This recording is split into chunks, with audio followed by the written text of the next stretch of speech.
बिस्मिल्लाहिर्रहमानिर्रहीम अस्सलामुअलैकुम। Chapter number 17 का question number 58।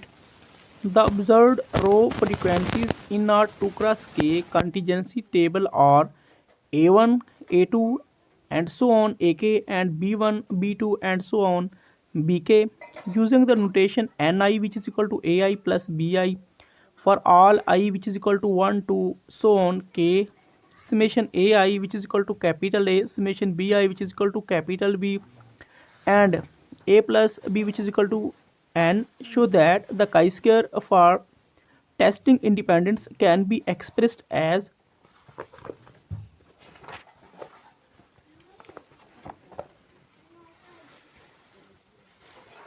chi square which is equal to n square over ab summation I7 k तक ai का square over ni minus a का square over capital N.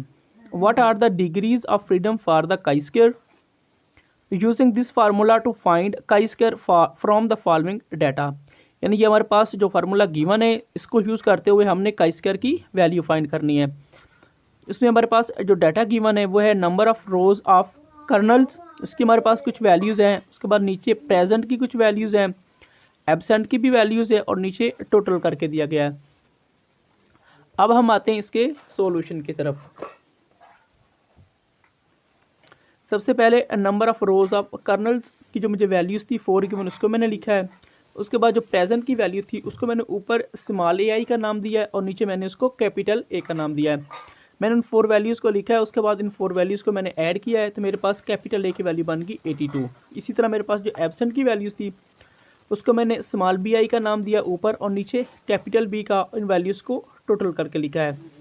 इसी तरह next मेरे पास थी टोटल की जो वैल्यूज़ थी उसको मैंने ci का नाम दिया है। इस टोटल में कौन सी वैल्यूज़ आपने टोटल करनी है, उसमें आपने ai और bi की वैल्यूज़ को टोटल करना है। यानी 18 plus 15 which is equal to 33, 37 plus 26 which is equal to 63, 27 plus 43 which is equal to 70। इसी तरह 0 plus 4 which is equal to 4। अगर आप इन वैल्यूज़ को आप ऐड करेंगे तो जो टोटल की वैल्यूज़ है उसको मैंने नीचे कैपिटल N का नाम दिया है जो मेरे पास है 170। नेक्स्ट मैंने कॉलम बनाया AI का स्क्वायर ओवर CI। ये कॉलम मैंने इसलिए बनाया क्योंकि जो मुझे फार्मूला था ना उसमें इसकी वैल्यूज़ रिक्वायर थी। AI का स्क्वायर और CI का मतलब क्या है? AI का स्क्वायर का मतलब है कि आपने AI की वैल्यू का स्क्वायर ऊपर लेना है और नीचे CI है। CI का मतलब है आपने नीचे CI की वैल्यू लिखनी है। अब AI का स्क्वायर, इसकी AI की फर्स्ट वैल्यू जो मेरे पास 18 है, ऊपर स्क्वायर था तो यहाँ पे मैंने स्क्वायर लगा दिया, नीचे CI है तो आपने CI की फर्स्ट वैल्यू लेनी है। पहले आपने 18 का स्क्वायर लेना है, फिर उसको आपने 33 के ऊपर डिवाइड करना है तो आपके पास फर्स्ट वैल्यू बन जाएगी 9.82। इसी तरह AI की सेकेंड वैल्यू का स्क्वायर डिवाइडेड बाई CI की सेकंड वैल्यू, तो उसका आपके पास आंसर आएगा 21.73। इसी तरह AI का जो थर्ड वैल्यू है उसका स्क्वायर नीचे CI की थर्ड वैल्यू 27 का स्क्वायर लें कैलकुलेटर से, उसको 70 के ऊपर डिवाइड करें तो उसकी वैल्यू बनेगी 10.41। AI की 4 वैल्यू का स्क्वायर नीचे CI की 4 वैल्यू, 0 का स्क्वायर 0 होता है, उसको अगर आप 4 के ऊपर डिवाइड करेंगे तो वो 0 ही बनता है। आपने इन वैल्यूज़ को ऐड करना है तो आपके पास AI का स्क्वायर और CI की वैल्यू बन जाएगी 41.96। अब नीचे जो मुझे फार्मूला गिवन था क्वेश्चन में उसको मैंने यूज़ किया है chi square which is equal to n का square over AB summation I AI का square over CI minus A का स्क्वायर ओवर N। अब n स्क्वायर, अब n की मेरे पास वैल्यू 170 है, ऊपर स्क्वायर था तो यहाँ पर मैंने स्क्वायर यूज़ किया, नीचे A है कैपिटल A, उसकी वैल्यू मेरे पास 82 है, नीचे B है उसकी वैल्यू है 88। नेक्स्ट है समेशन I AI का स्क्वायर ओवर CI, इसकी मेरे पास वैल्यू आई है 41.96, फिर माइनस फिर A का स्क्वायर, A की वैल्यू है 82, ऊपर स्क्वायर था तो यहाँ पे मैंने स्क्वायर यूज़ किया, नीचे कैपिटल N, उसकी वैल्यू 170।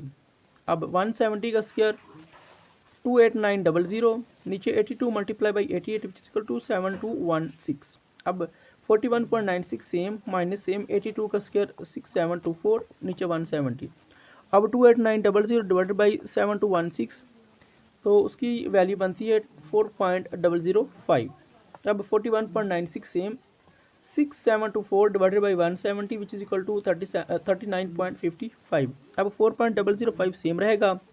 41.96 में से अगर आप माइनस करेंगे 39.55 को तो उसकी वैल्यू बनेगी 2.40 1। अब 4.005 मल्टीप्लाई बाई 2.41, तो आपके पास काई स्क्वायर की वैल्यू बन जाएगी 9.65। और क्वेश्चन में भी हमें रिक्वायर था कि आपने काई स्क्वायर की वैल्यू फाइंड करनी है।